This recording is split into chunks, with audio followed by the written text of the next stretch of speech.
The national curriculum states that children in Key Stage 2 should be taught to understand computer networks, including the internet, how they can provide multiple services such as the World Wide Web, and the opportunities they offer for communication and collaboration. Over the last 20 years, there's been a rapid change in technology. This has meant that very young children are now using devices such as tablets, laptops, and mobile phones. These devices allow children to connect to the internet and surf the web. However, it is important for children to understand that the internet is not the web. Therefore, this topic needs to be taught to children in school to ensure they know the difference. Norton uses the idea of a railway network to describe the internet and the web. He proposes that the internet is the tracks and signalling which make up the infrastructure on which everything runs. Just like a railway network, different kinds of traffic can run on the infrastructure, so the web is just one of many kinds of traffic that run on the virtual tracks of the internet. Young children have huge appetites for the computing devices they use outside of school, yet computing seems to turn these people off in school. Therefore, teachers need to make computing lessons more interesting and engaging. I believe children would really enjoy learning about Blum's research and finding out about the underwater cables, secret switches, and other physical bits that make up the net. This lesson could also be made cross-curricular with geography by looking at the telegeography submarine cable maps.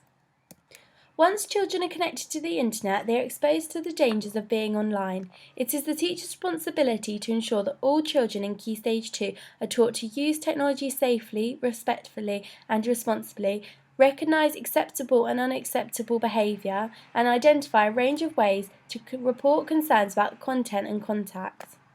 The Byron Review highlighted the importance of children staying safe in a digital world.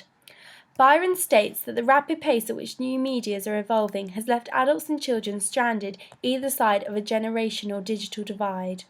Byron found that adults were good at protecting children offline, but thought that a child who had a greater technological expertise would be able to look after themselves online.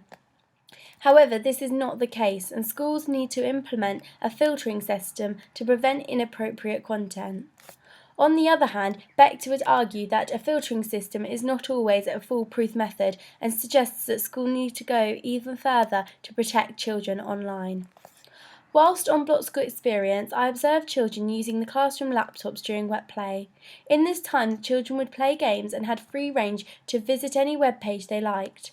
I noticed that some of the sites would be blocked. However, there was still a variety of sites and games that the children were able to access that would not be deemed appropriate for their age group. Therefore, the school was not protecting the children from inappropriate content and needs to do more to promote e-safety in and out of school. Ofsted are very keen to make sure that schools are teaching e-safety well and will ask children direct questions involving the topic. Schools who received outstanding for e-safety had decided on the best approach and then tailored it to its own circumstances. This is a picture of what I thought the internet looked like in my first ICT lecture at Roehampton University. However, after 3 years of training, I have now discovered that this is only the tip of the iceberg. The course has also provided me with the knowledge and understanding of how to teach computing, so that it is stimulating and engaging for all children.